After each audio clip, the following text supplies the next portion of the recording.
My name is John Silvester. I'm a reporter with the Age newspaper. Some people call me Sly of the Underworld. There are 5 million crime stories in the naked city, and this is one of them.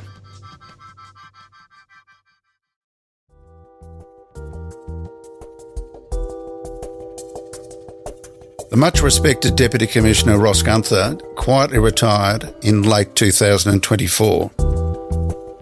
There was no lavish farewell dinners and no congratulations from the government.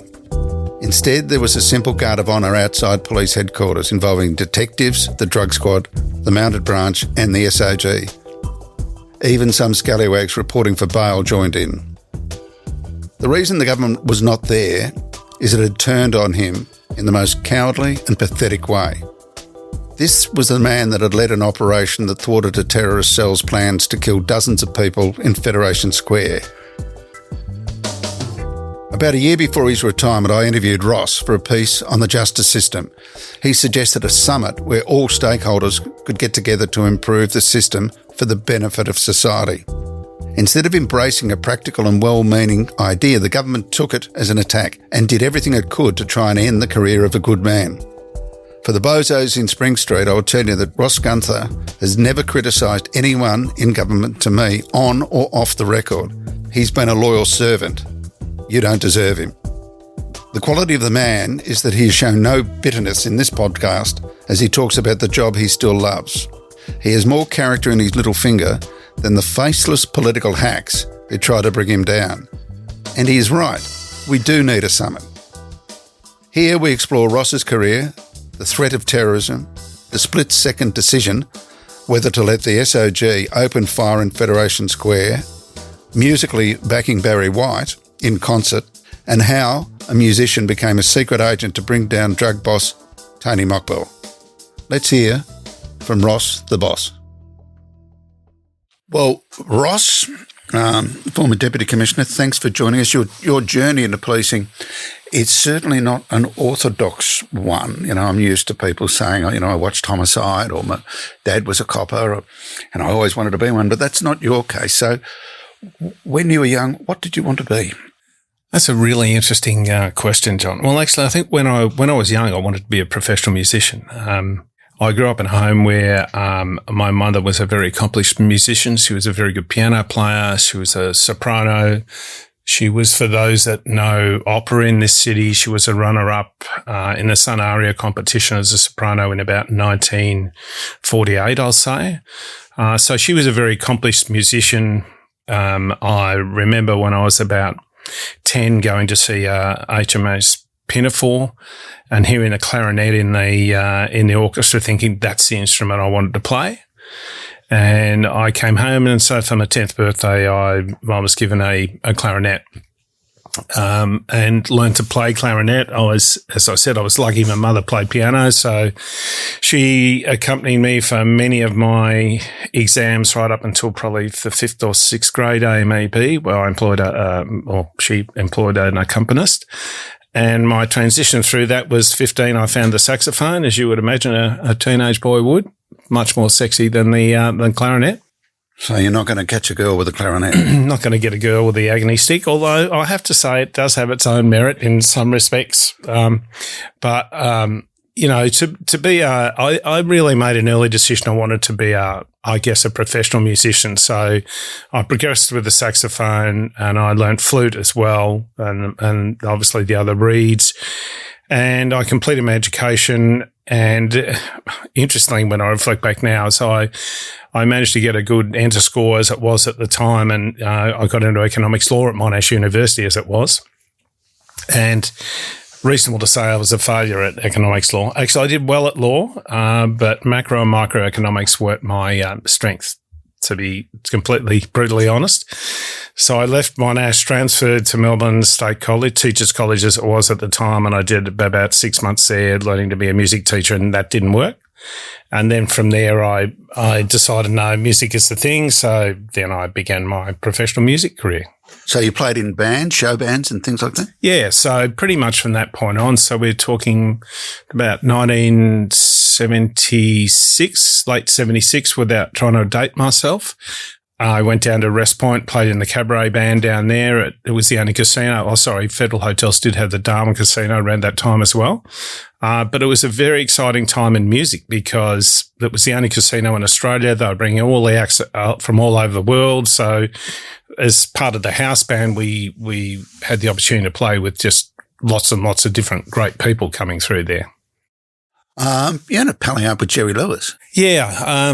Well, Jerry was just, he was an amazing character. So much later on, I ended up touring with Jerry's orchestra around Australia, and his musical director, Lee Music, a piano player, wonderful piano player from New York, became a very good friend of mine. And on that tour, we got to know, we were fortunate enough to get to know Jerry really well and sit around a table and hear some of his anecdotes, which are first-hand, not third-hand, which was incredible.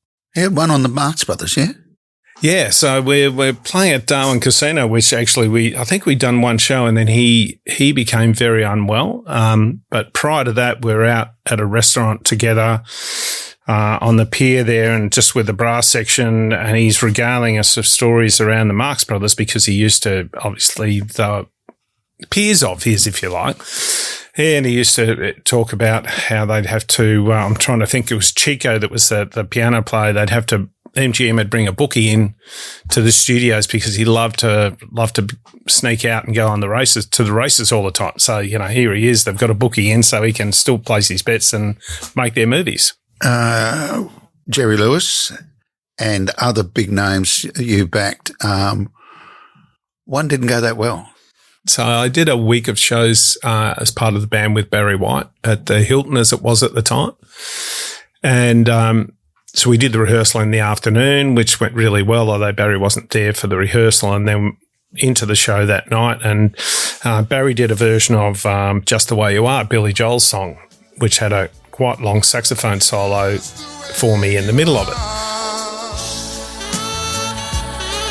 And I thought, I've played this a million times. I don't need to count the bars rest that I can see on the music in front of me. I'll just come in. I'm sure I'll know where to come in. So Barry does his usual thing and, don't go changing, and wanders through the pretty groovy way that he did in a wonderful way. And then I think, yep, I'm in here. I use 2 verses, chorus, verse, chorus. Yeah, I'm in. So I come in and out of the side of my eye, I can see Barry still singing. I'm thinking this is not good, but I can't stop because if I stop now, it's going to be so over, so I'm going to have to come back in. So anyway, I kept playing through his singing and into my solo, which was very long now. And at the end, his son came up. He was a stage manager, and one of the backing vocalists said, "Oh, you're the tenor sax player?" I go, "Yeah." He goes, "Look, that solo in Just the Way You Are, Mr. White's just asked if tomorrow night you wouldn't mind playing when he's singing, please." So I was very careful, and my nasty musicians who were next to me with the rest of the brass section voiced the bar count for the rest of the week. So I was up to like bar 288, 289. They were quite nasty about it, but I got it right for the rest of the week. Well, that's how the world is a convenient circle, because when Tony Mokbel cleared off to Greece on the yacht Edwina, when it was finally found by police over in Athens, there was only one CD on board, and it was Barry White's greatest hits. Yeah, I like it. Well, this is a quality piece of music. Great taste. So you're going along swimmingly, making a living. Yeah. But my understanding is when it came to trying to buy a house, that's when things unravelled a bit. So I was in and out of Federal Hotels and other bands. I taught music through this period down in Hobart as well when I was working down there as a musician. I spent some time over in Perth filming a 10-part TV series with a fusion band called Manteca, which unfortunately they're now posting on the internet. And I was, let's say I was in my early 20s, had long hair and a moustache, and it rather dates me. But anyway.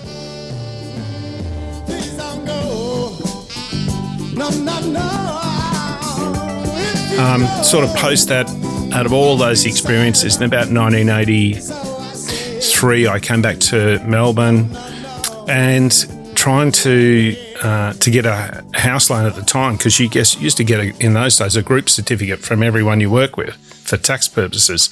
So I'd roll up and I'd try to get a loan. I've got about 40 group certificates, and banks in those days, it just wasn't going to be the case because you didn't have a regular savings, a significant deposit. So I guess from that point, I realised I had to have some more secure form of income and still be able to continue my music. So my brother at that time had been in VicPol for about 6 years, and he said, well, you should join because you can still continue your music. It's shift work. It's, it offers careers. So I did. So 11th 85, I joined Victoria Police. And you've had a long and varied career, but if you'd listened to the bosses at the time, it would have been totally different. Oh, yeah. I mean, they wanted you to join the band. Yeah. Oh, yeah. No, when I was in the police academy, it was enthusiastic pressure for me to join the police band by some of the instructors there. And I said, no, I'm mainstream. I want to go through mainstream policing, which is what I did.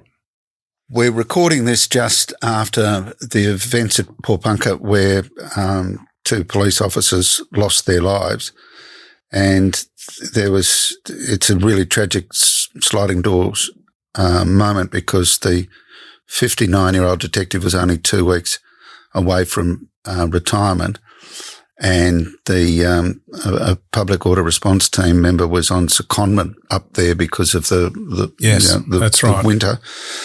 And he was only up there for a week. So it's the sliding door moment of if this event had happened in 2 weeks' time, neither of those members would have been there. In fact, the detective who was retiring was about to go to Nepal trekking. You had a really quite similar moment because you went to Prahran and was stationed there. So could you explain what happened there?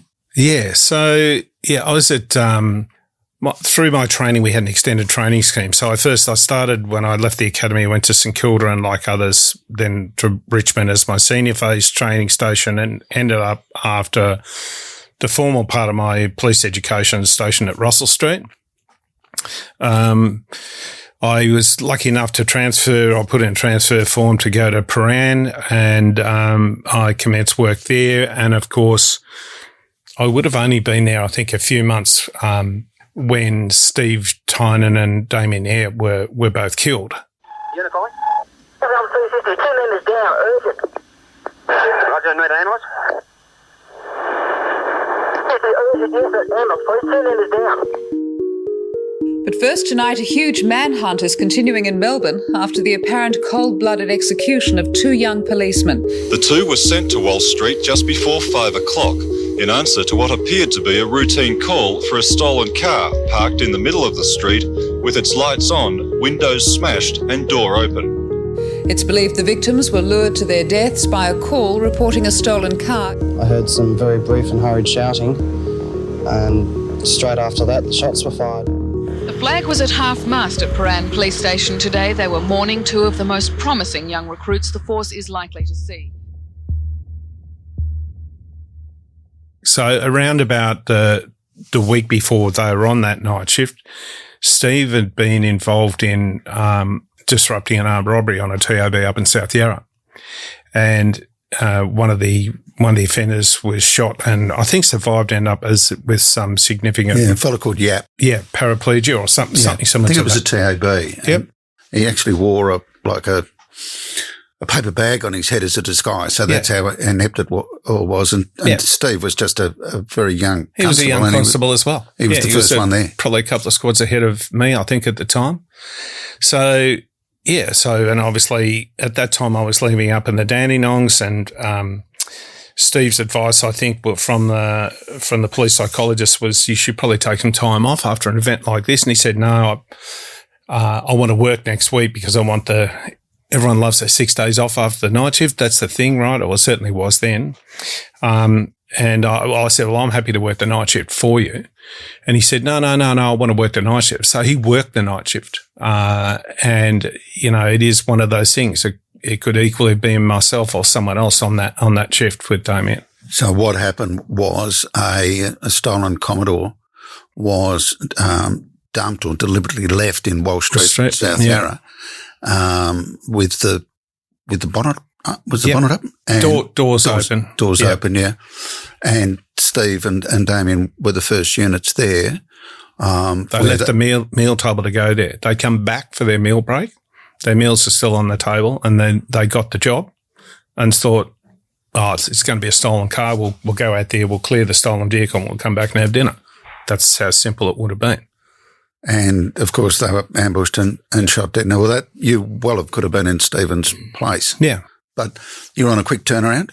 Yeah, I was on a quick changeover. So often in those years, I would stay at the station. So I was actually, the station had some quarters there to stay in. So, I was there, and then I can't remember the time. Maybe it was whatever the time happened, 3 a.m. or whatever. I was woken up by the watch house keeper.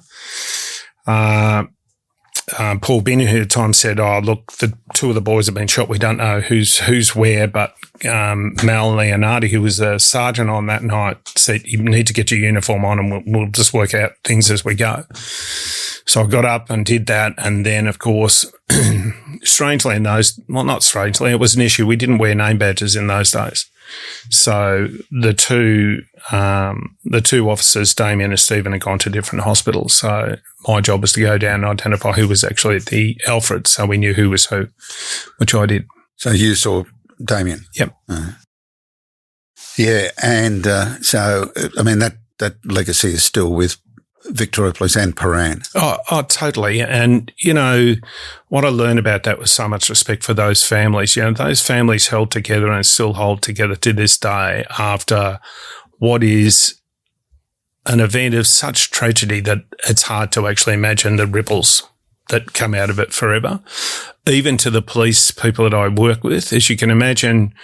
So I was on the following week, I was on the night shift. And of course, what happened is our local crooks started leaving cars in the middle of intersections with the doors open. So they'd steal Commodores and just try to bait us. And the tension in every shift, every hour for those weeks ahead was palpable. It was just incredible the impact it had. So, my heart and soul goes out to, obviously you mentioned Paul Punker and not only the families of those police, but the other police that were there and that whole community of policing that will be impacted for this from years ahead from now. Yeah, it's only with events like this sort of realise that it's not often the specialist. It's the general duties who are the first responders. In fact, it's nearly always the front line of the doing the jobs that they do every day that hold this basket of inherent risk. That's very hard. Retrospectivity comes into this, and lots of people will talk about, oh, well, why didn't they do that? And why didn't they do that? Surely the risk assessment couldn't have been very good. Well, look, it's great to know about after the event. But, not everything is known that will become known once the coroner investigates. A lot of material that'll go into there wouldn't have been known by those people going to that scene. Exactly. Well, a lot of your career has been in the counter-terrorist area, and particularly with Five Eyes, the connection with other partners. We live in interesting times, and in this case, the alleged offender is supposedly a sovereign citizen. So what do you know about these sort of groups? Yeah, it's interesting because the term it's a bit of an all-capturing one. So essentially with the sovereign citizens, they don't respect authority, they don't see the authority of the king, the queen, the parliament, the premier, government. There's no recognition of that. In other words, I am a right to myself. But there's lots of different versions of them. I mean, I was instantly thinking yesterday, well, this is another Wambella, this is the Queensland. But, that was an extremist Christian narrative, which we would say fits into the sovereign citizen. But essentially what it means is we don't respect the law. You've got no right to treat me as you would every other citizen because I'm not a citizen of your state or government. So, I have had from time to time people that identify themselves as sovereign citizens and like to swear a county court summons on me and trying to pull me up to court saying I have no right to investigate them. I usually historically treated that with appropriate ignore. Well, the lead group in any of these sort of operations is the Special Operations Group. Yep. And you're in charge of them at several different levels. Yeah. Tell us about the SOG. What I know about the SOG is you're dealing with the most practiced, most trained, most committed specialists that we have in our policing organisation. And their equivalents, of course, are in the other various states. So they train to a level that we don't expect anyone else to train. So tactical operators, even though we have the critical incident response teams who are excellent at what they do, this is the next level up. When Mick Miller set the SOG up, he wanted it to identify as just something that's outstanding, that responds to threats that we wouldn't expect frontline police to respond to. And in fact, policy and regulations are written around that. That's exactly what they do. In fact, they are across Australia the specialist in fast roping, for example. So fast roping out of helicopters onto ground, onto different targets, onto shipping, to the extent that while I was the superintendent sitting over them, we had police from all over the world coming out to train with them. So their deployment will only be excellent, will be well instructed, well planned. They'll probably link in with quality people from search and rescue, the other specialist areas, air wing, canine, but they are quite remarkable at what they do across all of their weapon handling, non-lethal weapon handling, unarmed combat, climbing, all-terrain, you name it, they're the best.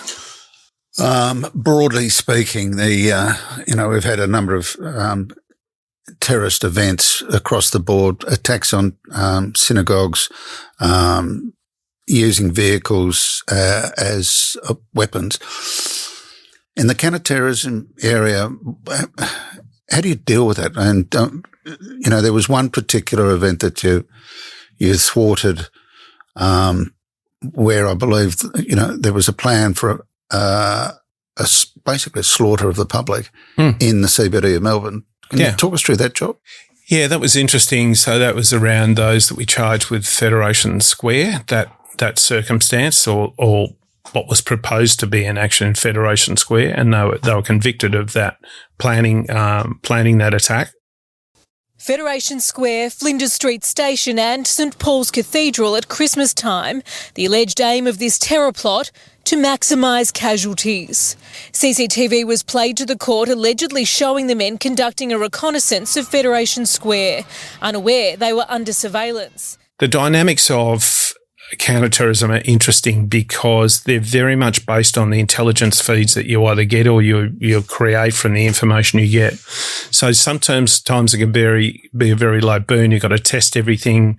In that case, we thought we had it right. We thought we had the group right. And we deployed the SOG on a surveillance mission with that group, where they'd followed them into to the city of Melbourne. They parked, they'd had backpacks, they'd gone to Federation Square. And to be honest, it was really to the extent where we were looking at actually going to a fatal intervention, because we actually thought that this was actually the attack. So, in other words, if they'd produced machetes or knives out of their bags, it was all over. Yep. If they'd produced weapons, that would have been the scene that we were faced with at the time. And really, they're the dynamics. And then everything they back in the car and they drive off, and then you keep building your intelligence picture. And you're thinking, well, we're moments away from having to disrupt. That go, no-go moment is a very, very difficult thing to call, because go too early, end up with not much, and then you've got a very difficult prosecution to consider. Go at the right time and get them with the material that you think they have, and you've got a very solid ground for prosecution, which at the end of the day, that's exactly the way that job played out. But often they're just a very slow burn, and you just hold a lot of risk. And they were successfully prosecuted in that They case. were. Yeah. Yeah.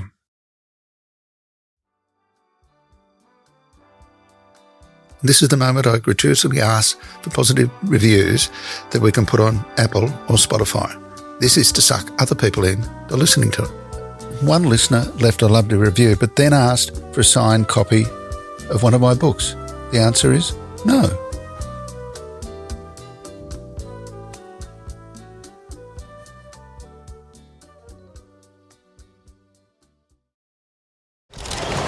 The life and crimes of Antonius Mokbel could almost be out of a Hollywood movie. Take his escape while on bail during a drugs trial in 2006. You couldn't make it up, the method of his escape, to buy a boat, have it transported on a trailer across the country, refitted, and then import a Greek crew and then sail off into the seas. It's the stuff of James Bond. Jumping back to the music, there was we've got the Prahran task force. Yep. They're investigating drug boss Tony Mokbel, who is overseas. There's $1 million reward put out by the government at the time, and then somehow it links back to you. Can you explain what happened there? Yeah, and I'll have to be a little bit careful around this because that individual ended up being a protected individual under the Witness Protection Act. But essentially a person that I knew well and I'd played with, who was a very talented musician, actually had, one would say, gone to the dark side, reasonably saying he liked what came with the wealth that drugs produced. And I hadn't seen him for quite some time, actually. And then he contacted me and said, I know where that person is, meaning Tony Mokbel. And I said, well, you're not coming to my house to tell me that. So I met him at a pub in Camberwell. And he said, I know this because this is why I know.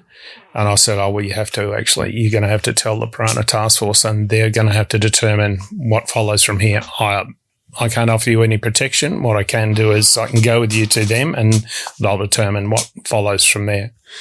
So essentially that's what I did. I offered him, when I first made contact with him with the Prahran task force, the detective sergeant who I spoke to said, do you know how many calls we've had about people that know where he is? I said, yeah, mate, but I think I'm pretty sure that this person actually does know where he is. I would suggest you talk to him.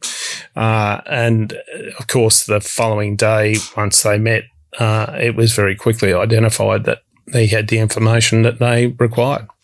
Well, it was gold because Tony had your mate's passport. And it had been doctored, but it was actually his passport. And he had his driver's license too. There was a picture of it on the front of the Herald Sun at the time, but it had Tony's signature at the top of it. Well, he became, let's say, an enthusiastic undercover because he became a star because he actually sucked the guts out of the Mokbel computer when leaders of the gang were in another room. So it's like Mission Impossible. Yeah. And he gave that to Jim O'Brien, the head of the task force. And that became pivotal because it was referred to as the bill. And the sentencing judge said, I'm putting you away for a long time based on the bill and phone taps when Tony was on the run. And I know that your mate was playing with a band. And one day he rang, said, I won't be making that gig on Saturday. In fact, this phone will never answer again. And he's at another location, probably, maybe on a Mediterranean cruise on the show with the show band. Who knows? Probably. I don't know. As I said, my last dealings with him were passing that information and then that was it. So information comes from many different sources. Before you retired, you headed overseas and did a bit of an examination on the massive problem of shoplifting and its aggressive nature. And you were telling me off air that in like San Francisco, basically all the department stores have closed down because of the thefts. Yep. So Maisie's, I think, was the last one to go in Groin, I think it's called, in the main strip. So if you were to go there tomorrow, you would see all the department stores that used to be in there, they're all gone, because the rate of theft and the impact of the legalisation, the open use of drugs there has just completely changed the face of San Francisco forever, to the extent that now some of the governments those that adopted the legalisation of drugs or decriminalisation, however you like to describe it, are now looking at recriminalising it in a public context to try and save some of these circumstances. But you know, what we learnt from the federal office over there, and was similar when we were in New York as well, is just the extent that organised crime is very good at infiltrating shoplift, and because a lot of it's in the nomenclature, so we still call it shoplifting here.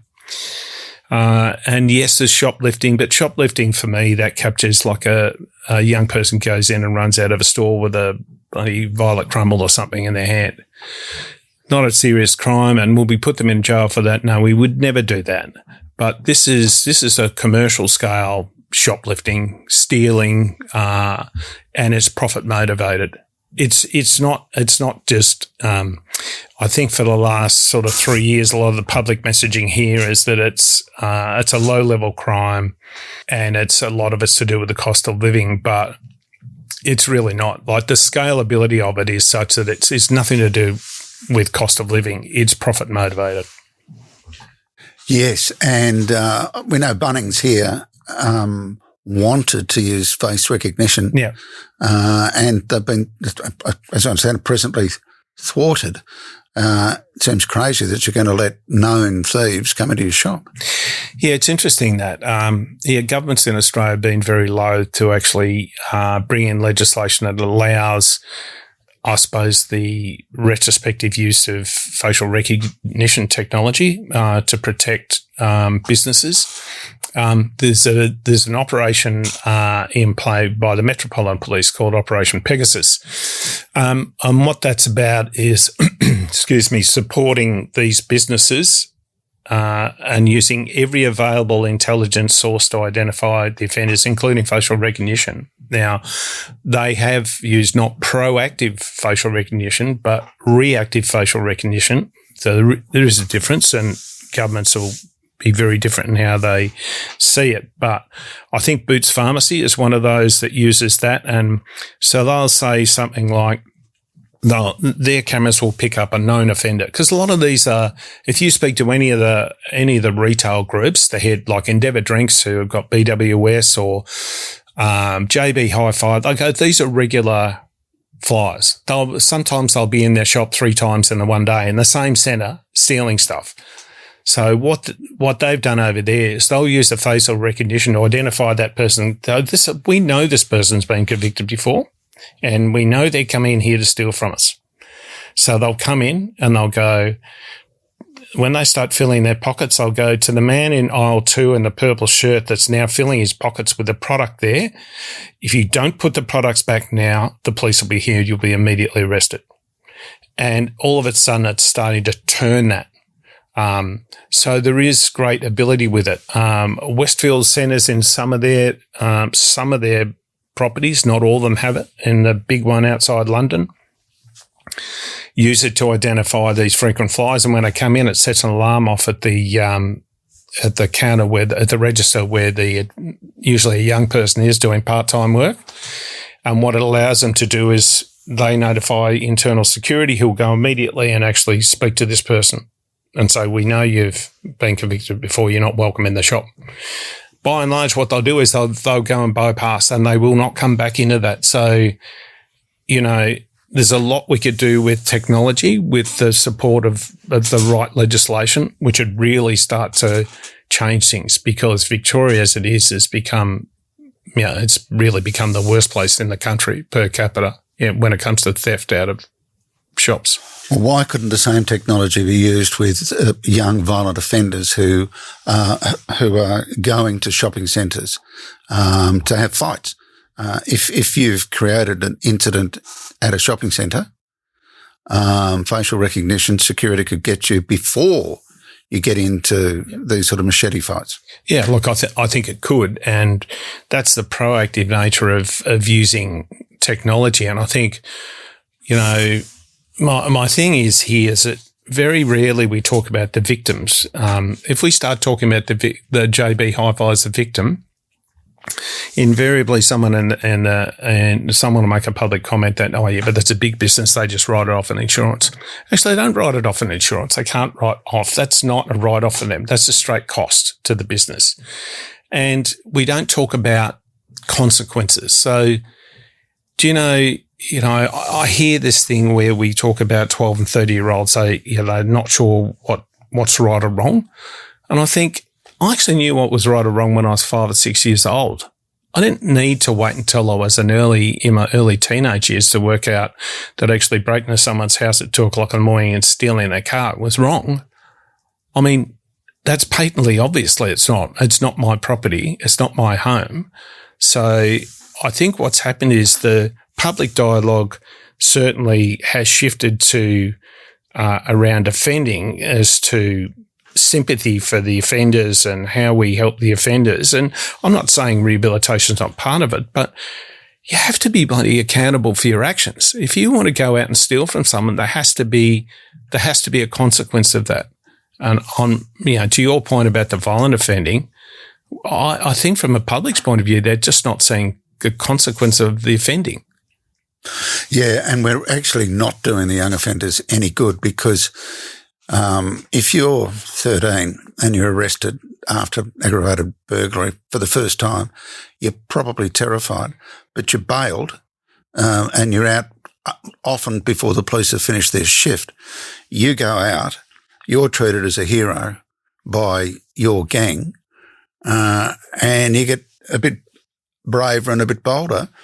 So you do it again and again and again, and you're bailed and bailed and bailed, and ultimately you fall off a cliff because you're facing 10, 15, 20 charges rather than one. So you're not doing them any favours. No, and I think what happens with that is also very often those charges after various pleas get wrapped into one. So instead of the one charge, which is violent and a home invasion being dealt with as one, 15 get dealt with as one, and the penalty applies to all, whereas actually they're quite separate instances of offending, and they identify a pattern of offending. And as I said, the piece around what you do around disrupting the offending patterns, that's just as important. You've got to invest heavily in the health and education services and corrections to actually do that. But first of all, you've got to remove the person from the circumstance that allows them to keep committing the offences. And when you were Deputy Commissioner, you actually called for a summit of all the interested parties, prisons, social work, education, police, courts. Seemed to me to be an entirely good idea. Yeah, look, I think perhaps people's perception of that was quite improper because I've always said there's a lot of great people working in all those components of the business. Doesn't matter whether it's in health or education or corrections or border force. They all do an amazing job, certainly in the justice sector as well across our courts. But unless they all come together with a bit of a plan, because it can't work because the system now operates in my view, in multiple silos that are not joined. The effort is somewhat joined, but the thinking is not joined. So I think at some point there's definitely scope to bring all those entities in the room and say, okay, yes, we've got individual responsibility for all of these different lines, whether it's called magistrates, county, whatever. But actually, we need to work out how we actually join together. So, and look, the Children's Court might quite justifiably say, but there aren't any programs for children. So, what is the point of us actually putting this person into a youth detention facility where they're probably just going to get worse, potentially get worse, when they're going to get out and there's still nothing for them? But it would be much better for that entity to say that in a room where health or education or the entities that can actually fill that responsibility say, well, hang on a minute, maybe we have to take a different approach. And at this stage, we just don't have that from my observation. Entirely sensible idea, which is probably why it won't happen. Probably. Ross, you retired after 40 years in the job. Final reflections. I loved my time in Victoria Police. I enjoyed a very humorous and worthwhile journey, both as a uniformed constable and as a detective and as a detective inspector and superintendent. I have to say, at every rank, I really enjoyed the job. What I loved about it was the excitement of that, and I really enjoyed that right to, well, almost to the very end. But I think what I did observe is that people do suffer trauma in different ways, and often I don't think we recognise that well enough along the way. I think there's much better recognition of that now, but that, of course, comes at a cost because people will need to seek treatment. I think Wayne Gatt touched on that yesterday, that out of an event such as the event in Port Punky yesterday, there will be a lot of trauma which will need to be treated and will be a long time ongoing. So my reflection on that would be we've got much better systems for doing that internally. It needs a lot of investment, though. And at a time where we're in a somewhat challenged economy in this state, I'm not sure how the determinations of the best investment are going to happen. But that needs to happen for the betterment of the workforce, which is an incredible workforce, I have to say. Ross, thanks very much. Thank you. This episode is written by me, and was produced by the terrific Tammy Mills. Mixing by the ever-reliable Cormac Lally. I'm John Silvester. Thanks for listening. Come back soon.